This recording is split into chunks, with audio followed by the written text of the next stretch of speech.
The following program contains flashing images which may affect viewers with photosensitive epilepsy. Rain. We're gonna get our airplane washed. Hail. I don't know how we get through here, Bill. We're down. We're sliding. Wind. Oh, no. On the brakes! In a heartbeat. He's gonna crash! Bad weather can turn an ordinary flight into a fight for survival. The pilots did their very best to recover from the situation, and it didn't work out. The right information, the right equipment can be the difference between life and death. All four engines have failed! In a constant battle between the planes we fly and the weather that batters them. Brace for impact!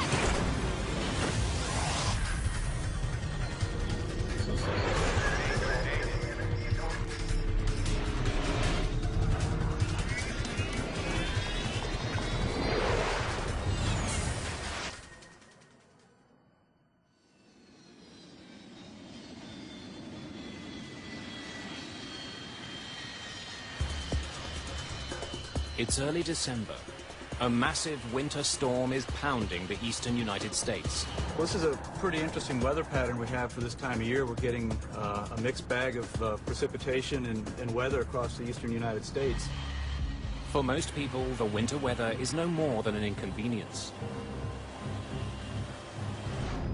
But for those who fly, the bad weather can be deadly. A Continental Airlines commuter plane with 48 people aboard crashed into a home in suburban Buffalo. No survivors. One person on the ground also killed.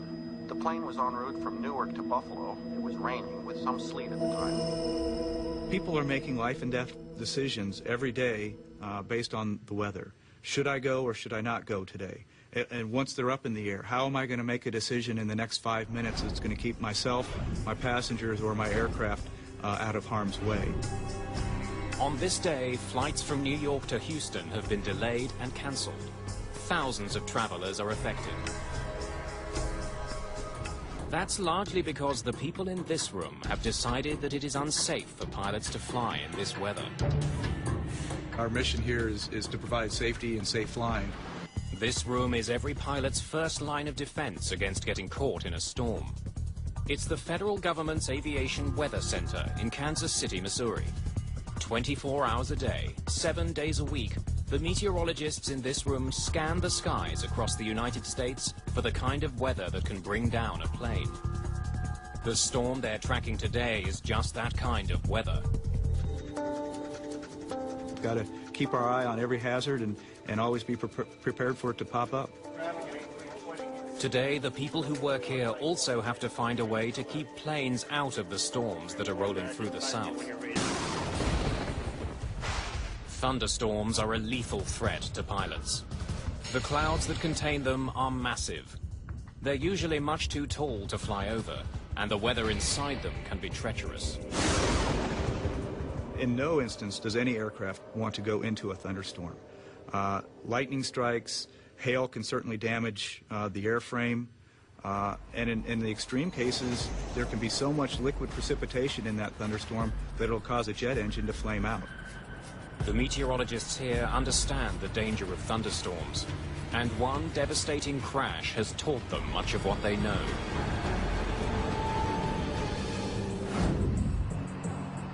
It's April the 4th, 1977. Good afternoon, sir. Good afternoon. May I see your boarding pass, please? Southern Airways Flight 242 is bound for Atlanta, Georgia. Just down the aisle on the right, sir. Enjoy your flight. Thank you. Boarding pass? Here in the United States, the weather in the southeast usually consists of high humidity and high temperature. That's a perfect recipe for thunderstorms.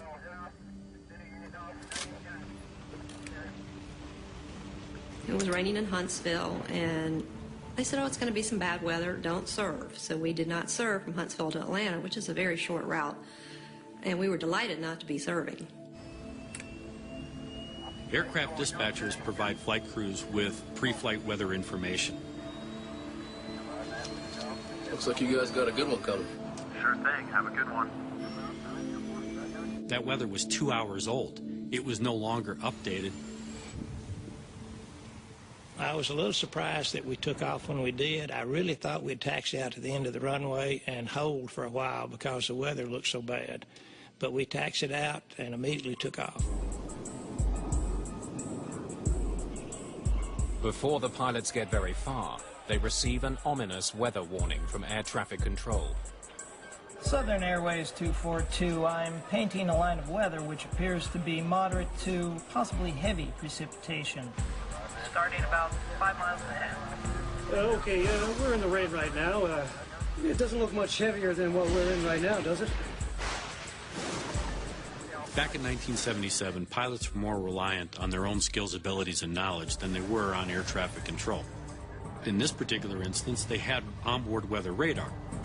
I can't read that. It just looks like rain, Bill. What do you think? There's a hole. There's a hole right there. That's all I see. Pilots use their radar to avoid bad weather. They stay away from regions that are illuminated on the display screen. Coming over, we had pretty good radar. I believe right straight ahead. There. The next few miles is probably the best way we can go. So between that information and looking out the window, they were able to make what they believed were the right decisions about traversing the weather. As the pilots of Southern Airways Flight 242 attempt to carve a path through the thunderstorms, they encounter a wall of storm cells.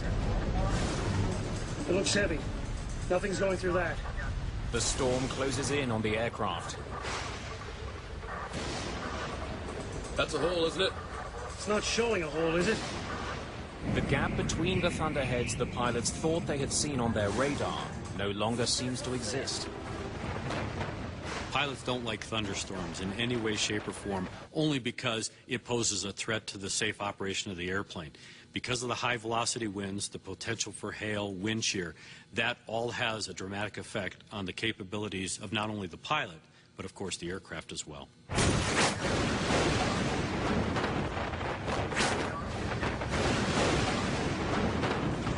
The hail was probably the loudest noise I've ever heard. It sounded like I was in a metal barrel with someone throwing rocks at me. The DC-9 plunges into the storm clouds. Which way do we cross here or go out? I don't know how we get through here, Bill. Enormous hailstones continue to pound the aircraft. You're just gonna have to go out. Yeah, right across that bed. All clear left, approximately right now. The pilots try to escape the storm. They use their radar to guide them through it. I think we can cut across there. But their radar is deceiving them. What they think is a hole is in fact the most intense part of the storm ahead. The pilots of Southern Airways 242 ended up flying into an environment where multiple thunderstorms came together and created a line, or what they call a squall line. That's an area of fast-moving thunderstorms. The weather system is moving very quickly, and that created not only tornadoes, but high-velocity winds and hail. Okay, 242, we just got our windshield busted. We'll try to get it back up to 15. We're at 14. While I was looking out at the front of the left engine, I could see the hail continuing to put more and more dents into the cowling around the engine and into the cone in the center of the engine. And the engine was starting to make sounds like it was quitting. The torrent of hail and water overwhelms the engines of the DC-9. It clogs the critical airflow passages and causes the engines to break apart. Left engine won't spool. Our left engine just cut out. You say you lost an engine and busted a windshield? Yes, sir. My God. The other engine's going too. Got the other engine going too. Southern 242, say again. Stand by.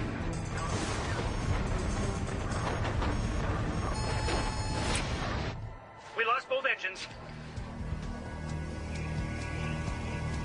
What happens next leads to one of the most horrific crashes in aviation history and spurs fundamental changes to the way weather forecasts are made. Brace for impact! High above Georgia, Southern Airways Flight 242 is falling from the sky. We lost both engines. This DC-9 is a glider, and it's falling at 56 feet per second. They're at 14,000 feet. They don't have a lot of time. I realized I was in an emergency situation, and I felt like I was going to die, but I decided I would do everything I could to try to help my chances. The plane emerges from the storm with 2 dead engines. Get those engines started.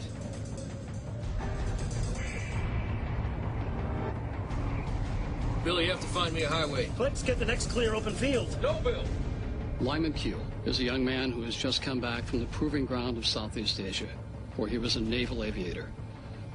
He learned the niceties of landing on a rolling, pitching aircraft carrier in the South China Sea in the middle of the night. What he was confronted with right now was even a greater test, the greatest test he had ever confronted in his life as an airman. Flaps. They're down to 50. Unable to restart the engines, Lyman Keel prepares to land his aircraft on Georgia State Highway 92 without power. I'm gonna land right over that guy. There's a car ahead. I got it. I got it now. I got it.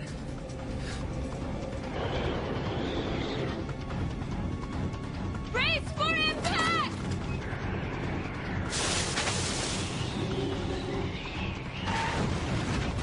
The aircraft touches down on the highway running through the town of New Hope, Georgia. Before the plane completely stopped moving, there was fire blowing through the cabin. The plane clips a utility pole.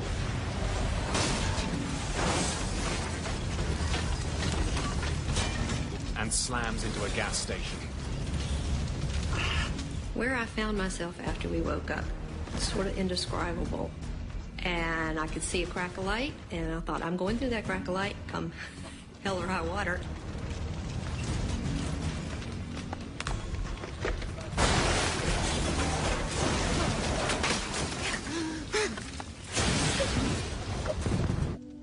I saw a red reflection like fire in the door. That's when I saw what was happening. I saw smoke and fire.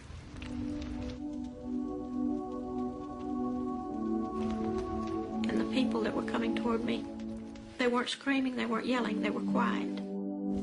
I got back to the kitchen and I was just circled by people. They knew they were in a house, and I guess they felt safe, and they needed somebody to help them. And I'll remember to the day I died just staring there at the trees burning and pine trees burning and pieces of aircraft. It was so unreal. 22 people survived the crash of Flight 242. 72 people were killed. Southern Flight 242 crashed after the DC-9 jet lost power in both engines. The tragedy involving Flight 242 was avoidable had the crew been provided up-to-date weather information when they were in Huntsville. Had they had an understanding of the area of thunderstorms, how they were starting to come together, and how it was going to affect their route of flight, they probably either would have found an alternate place to go or they would have stayed in Huntsville. The importance of timely weather information makes the Aviation Weather Center critical. After Southern Airways 242 crash in 1977, the NTSB, after their research, came out with 2 recommendations.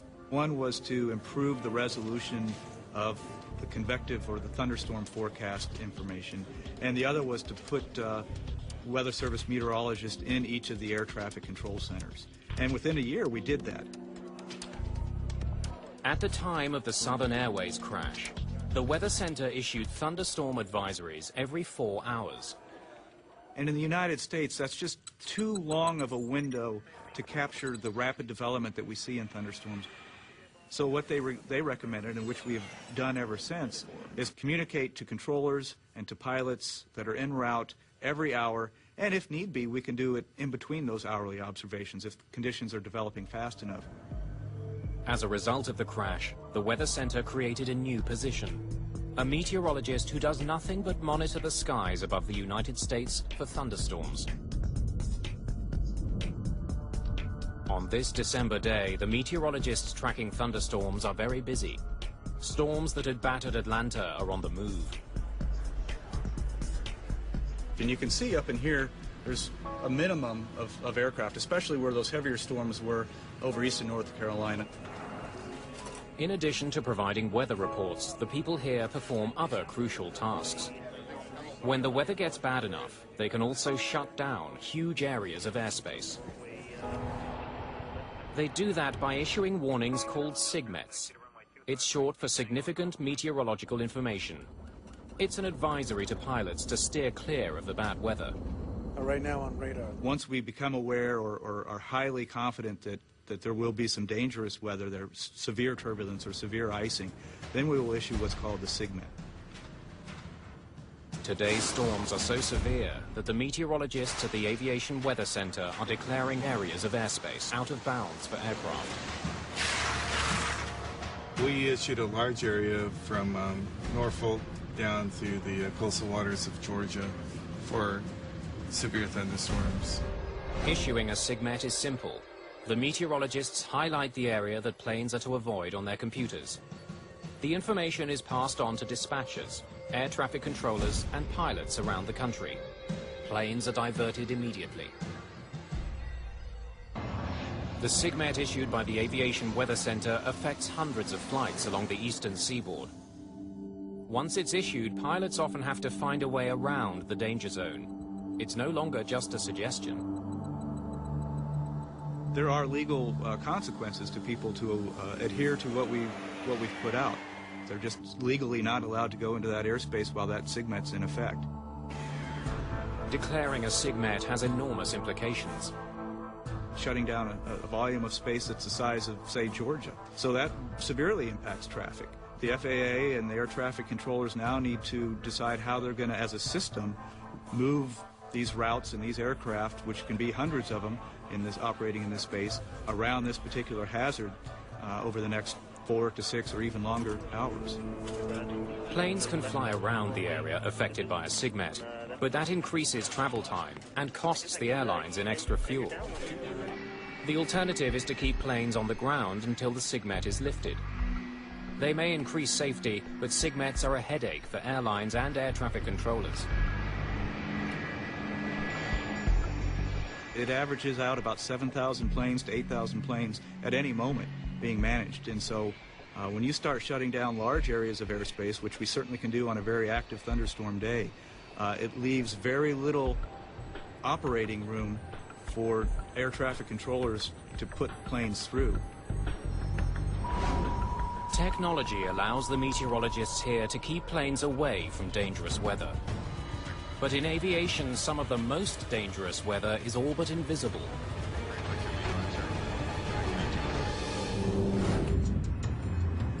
August the 2nd, 1985. 10-degree flaps, please. Delta Airlines Flight 191 is approaching Dallas-Fort Worth International Airport. For takeoff, contact departure when airborne. Texas heat has turned into afternoon storms. Traffic at the airport is beginning to back up as the weather gets worse. We're gonna get our airplane washed. What? We're gonna get our airplane washed. Nothing seemed unusual other than the fact that we were starting to get busy and aircraft were starting to pile up.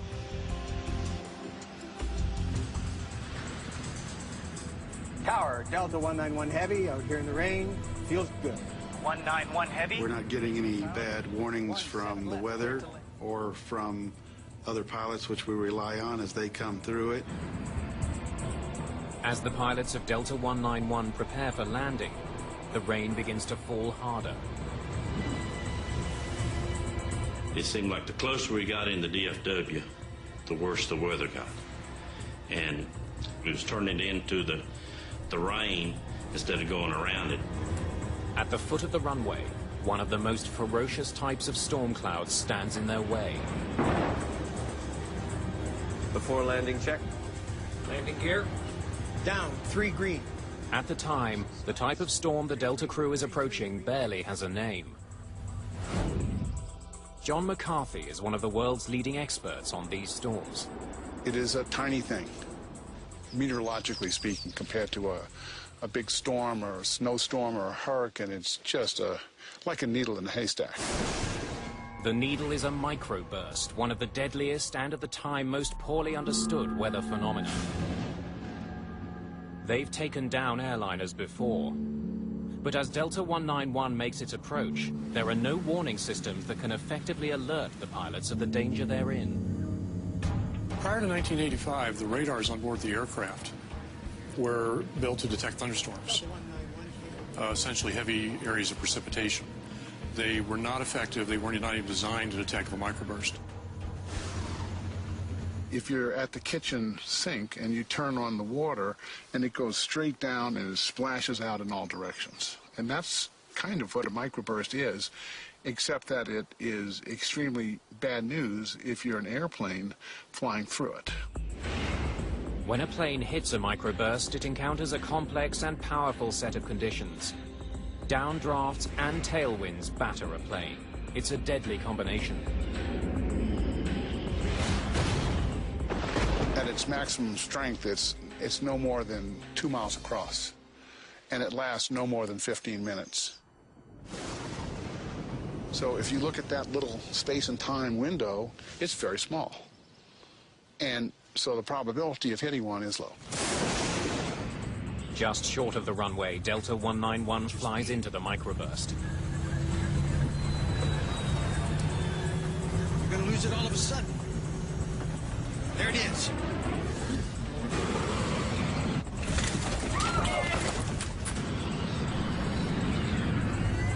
Push it up.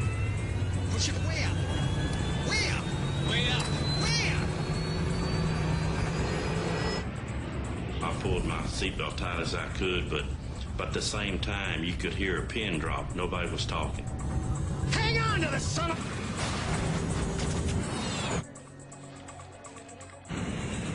He's gonna crash! Damn it!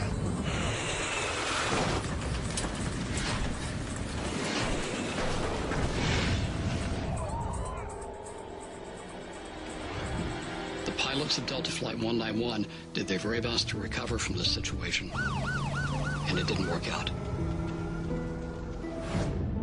I must have caught sight of him just at the last millisecond, and he cartwheeled into the tank in just an instant, and then, of course, there was fire, not a ball of fire, but a wall of fire. It seemed like it was only a few seconds, 5 seconds at the most. I don't know how long it was. Everything was stopped. Then all of a sudden you look up and it's just nothing there. Everything's gone. You just see the whole big picture outside. Like the plane just opened up.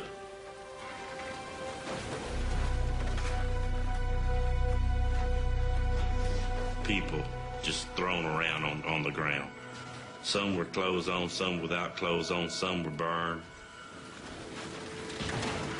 Just 27 people survived the crash of Delta 191. Help! Over here! 137 people are killed.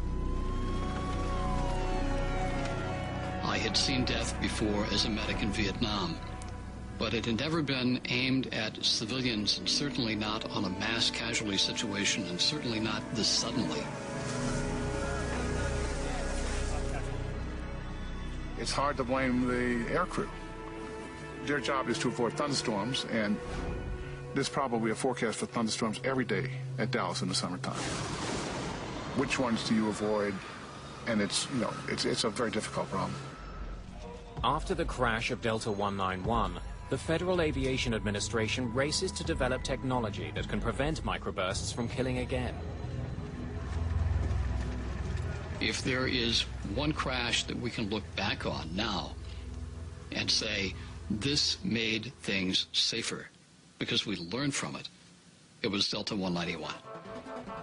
One of the most important lessons, that the technology in use at the time simply wasn't good enough.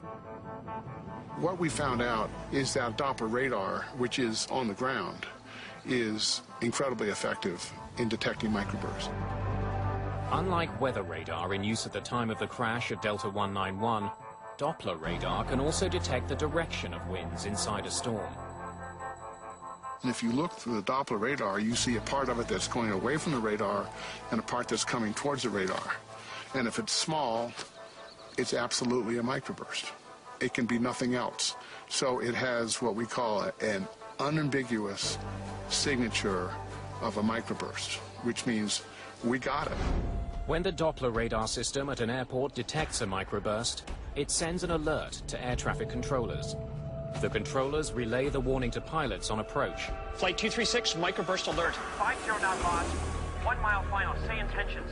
After the crash of Delta 191, terminal Doppler weather radar was installed in airports across the United States. Dallas-Fort Worth was one of the first to apply the system. But technology is only one link in the chain. Sometimes, even with all the right information, pilots make disastrous decisions. There's your big what diddly. Yeah, we gotta get over there real quick. This December day has been a long one for thousands of airline passengers across North America. A winter storm is moving across the southeastern United States. The meteorologists at the Aviation Weather Center have shut down a large area of airspace. Hundreds of flights have been grounded or forced to divert around the storm. But shutting down that airspace doesn't take the pressure off. If thunderstorms do start to develop and become very strong and organized, we can't let that distract us from other hazards such as icing, turbulence, or even strong surface winds or low-level wind shear. The meteorologists here can see troubling weather ahead and let pilots know how to avoid it. But sometimes what pilots do with that information can lead to disaster. June the 1st, 1999. American Airlines Flight 1420 has been delayed by weather. Dispatch, please. Yeah, it's Michael Orgo. Storms threaten this flight's destination, Little Rock National Airport in Arkansas. The pilots of 1420 had received a briefing from their dispatch department about all of the thunderstorm activity that they were going to encounter between Dallas and Little Rock. They were also warned about the fact that because of the fast-moving weather system, that they would be entering into an area called, or what was characterized as, the bowling alley.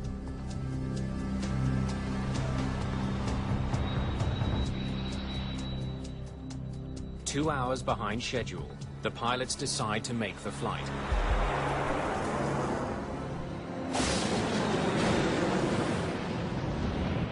They race to fly through a gap in the storm system. Whoa. Looks like it's moving this way, though. Yeah.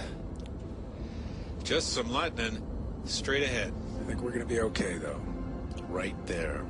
Yep, right down the bowling alley. As my friends would say, California cool. Cool. Peachy. Exactly. If they don't make it in time, they will either have to divert to another airport or land in severe weather conditions. They were made aware by dispatchers that they were going to have to get into this alley or this area of clear weather, and they didn't have a lot of time to do it.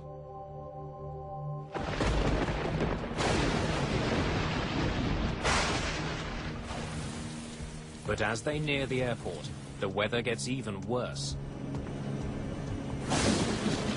American 1420, it appears we have a second part of this storm moving through. The wind now is 340 at 16, gust 34. Okay, did you notice something? Did you see the airport there? Where? There, okay? Right. You're on a base for it, okay? It's right there. Well, I'm on a base now? It's like a dog leg.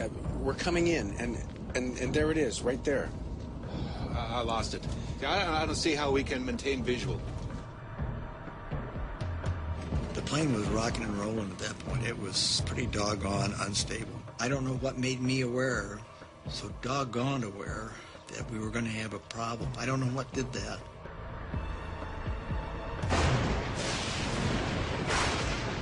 One of the things that we analyzed was a statement by the captain that was recorded on the cockpit voice recorder.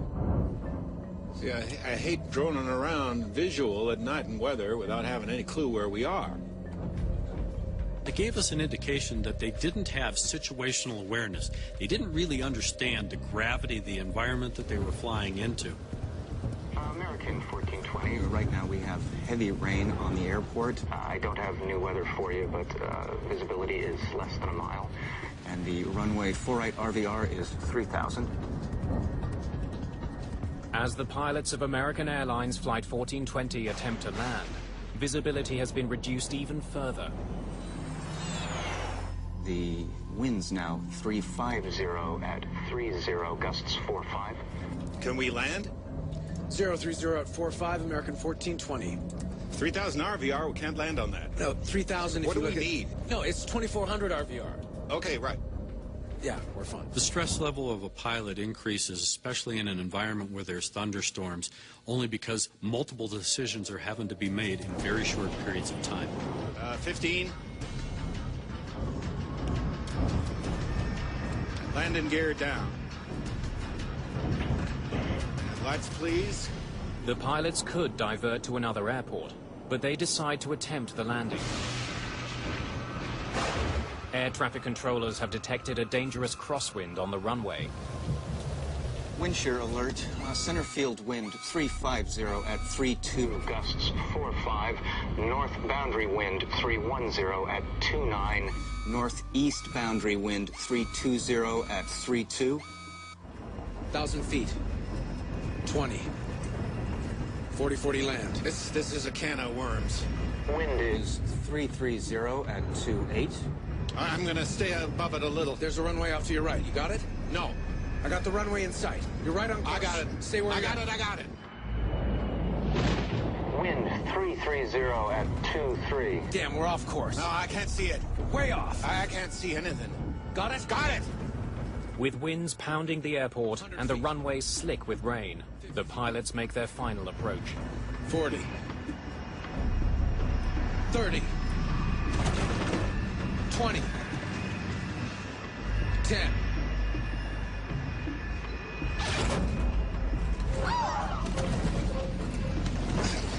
We're down. We're sliding. Oh, no. They lose control of the aircraft as they speed down the runway. On the brakes.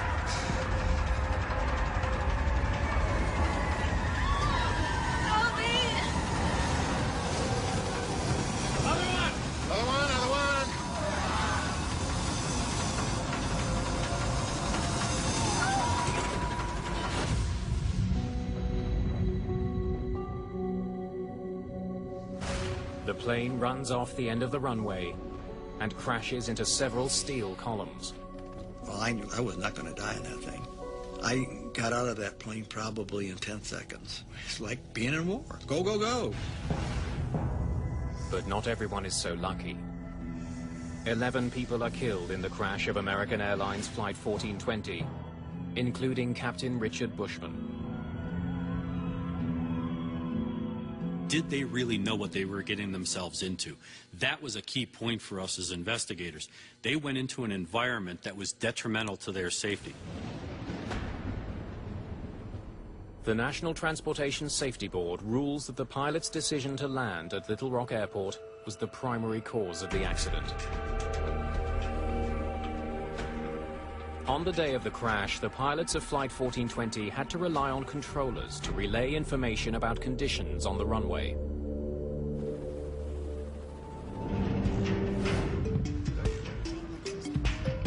At the Aviation Weather Center, meteorologists are trying to get rid of that middleman.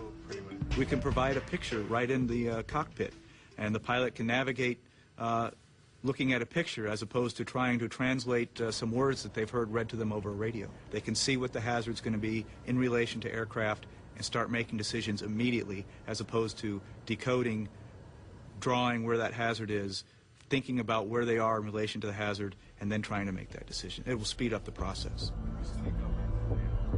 Throughout the day, meteorologists in this room have been tracking a band of fierce thunderstorms in the southern United States. Those storms are beginning to die down. Meteorologists have started to reopen airspace they had previously closed. Air traffic is returning to normal. The thunderstorms in the southern United States are dying down. But the meteorologists are now keeping a close eye on a very dangerous new development. A volcano south of the United States. Volcanic ash clouds can be a hazard and do a lot of damage to the aircraft and to engines.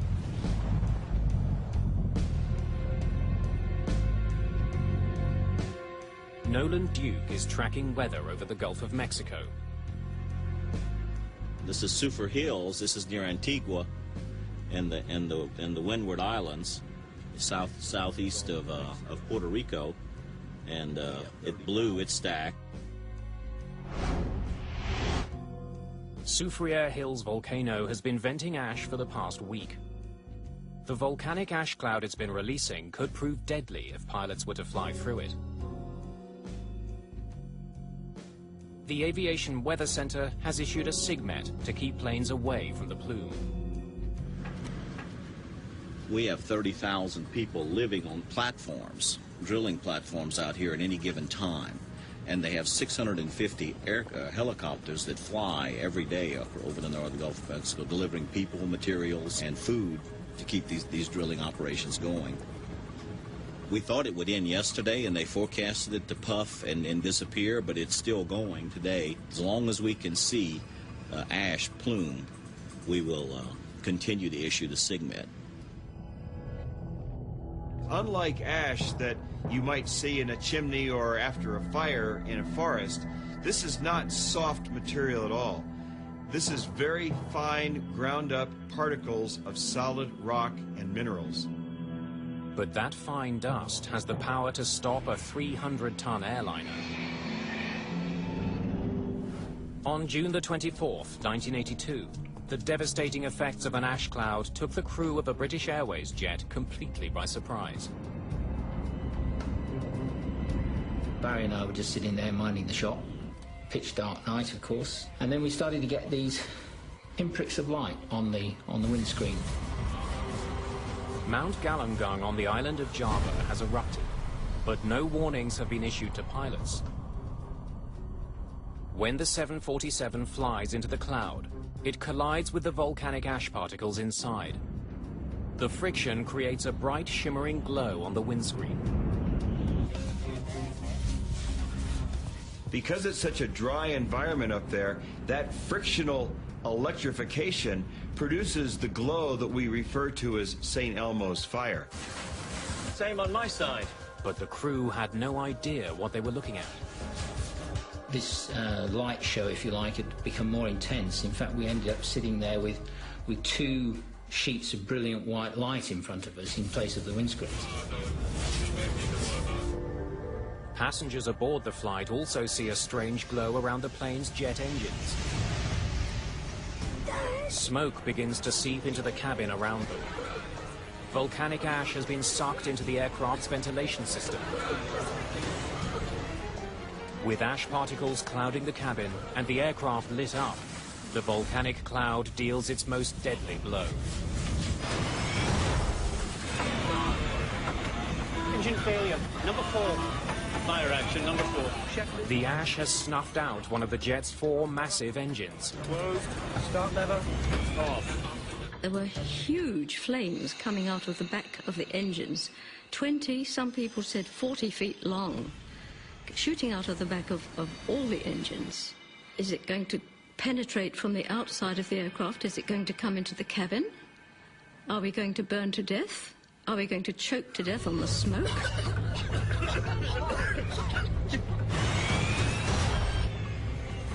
Number 2, engine's gone. All right then, begin the engine shutdown. No, wait! They've all gone. What 4 engines have failed? The other 3 just went out almost immediately, and that's when it begins to be a serious emergency. A minute and a half, we've gone from 4 engines running normally to having none. The 747 is suddenly powerless, and it's quickly falling to the sea. Starting the engines has become the crew's only priority. But volcanic ash is making that task impossible. The temperature in the combustion chamber where this ash is flowing through are around 2,000 degrees centigrade. And so the volcanic ash we know melts at about 1,300, 1,400 degrees. The volcanic ash transforms into molten goo within the jet engines. The material blocks key air passages and causes the engines to surge and shut down. We've got a fundamental disturbance of the airflow in the main core of the engine, which caused the engine to backfire. And the engines flamed out, and that was the cause of the problem.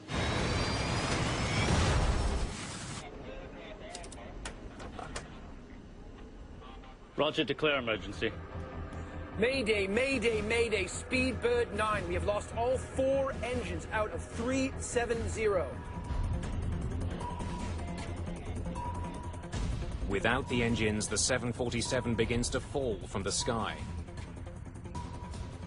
At an altitude of 35,000 feet, the pilots have less than half an hour before their aircraft will crash into the Indian Ocean. All right, begin restart drill. Set. Battery. Check. On. The standard restart drill takes 3 minutes to complete. Anything? Anything? No. Again. All right then, from the top. Battery. The crew will have fewer than 10 attempts to start the engines. Fire switch. In.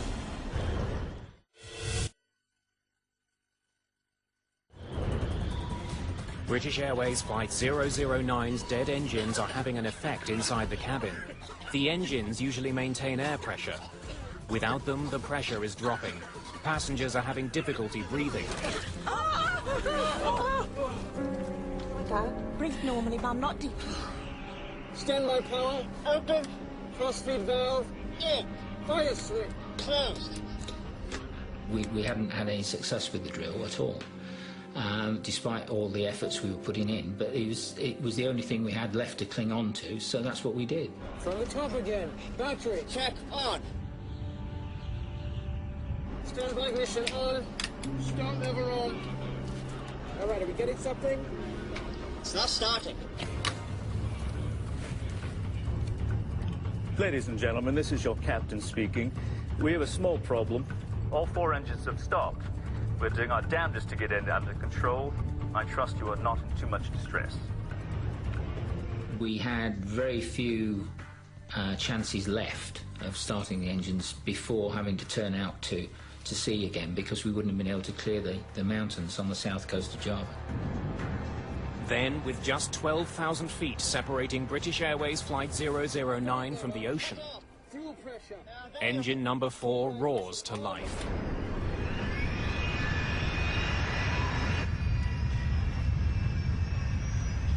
Engine 4, back online. The noise that a Rolls-Royce engine makes when it starts up is low rumbling noise, you know, and it was just, well, it was wonderful to hear it. The glass now is half full, it's not half empty. We're now in with a real chance, and I'll tell you what, the 3 of us would have dragged that aeroplane around the whole island of Java. Thrust lever. Closed. Start lever. Cut off. Fuel pressure. Available. Standby ignition on. Start lever on. Engine 3, back online. Do you believe it? Engines 1 and 2, both back online. As soon as you came out of the volcanic ash, and the engines were not running, remember, so everything cooled down, it was enough for this stuff to break off and allow the engines to restart.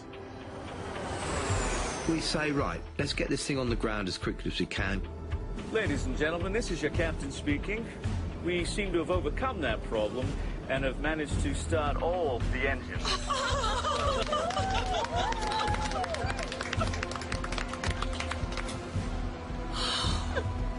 We are diverting to Jakarta and expect to land in about 15 minutes. British Airways Flight 009 landed safely.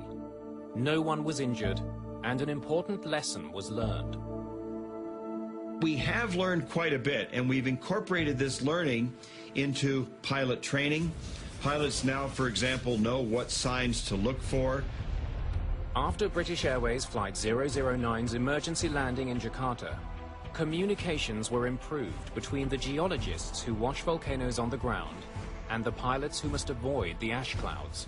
During the day, they are plainly visible to pilots.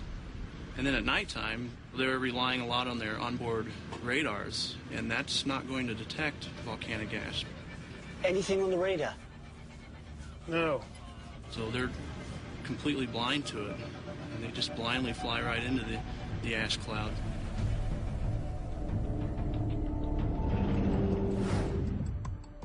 Today, meteorologists were forced to shut down airspace due to violent thunderstorms and volcanic ash. The weather on the east coast is now clearing, and the volcanic plume is starting to thin. We never really seem to get a break where we can sit back and put our feet on the desk and relax. There's always something going, and there's always the next storm coming down the pipeline, and we got to address it. The next storm has begun to appear. Pilots in the Seattle region are calling in with reports of severe turbulence. But we've got two systems actually over the west that we're watching. One over now over Central California, and what looks like it's a little bit more powerful storm coming onshore into Washington and Oregon. That's certainly going to be our attention getter for the next day and a half. More than 1 million people got on an airplane on this stormy December day. Some planes were delayed, but there wasn't a single accident due to weather. That's the kind of result these meteorologists hope for every day. Ideally, we'd never have clouds or any type of hazardous weather for pilots, and everything would be clear skies and smooth sailing. We're here to help people be safe, and when that duty calls, we're prepared. We'll catch our breath today and get ready for tomorrow.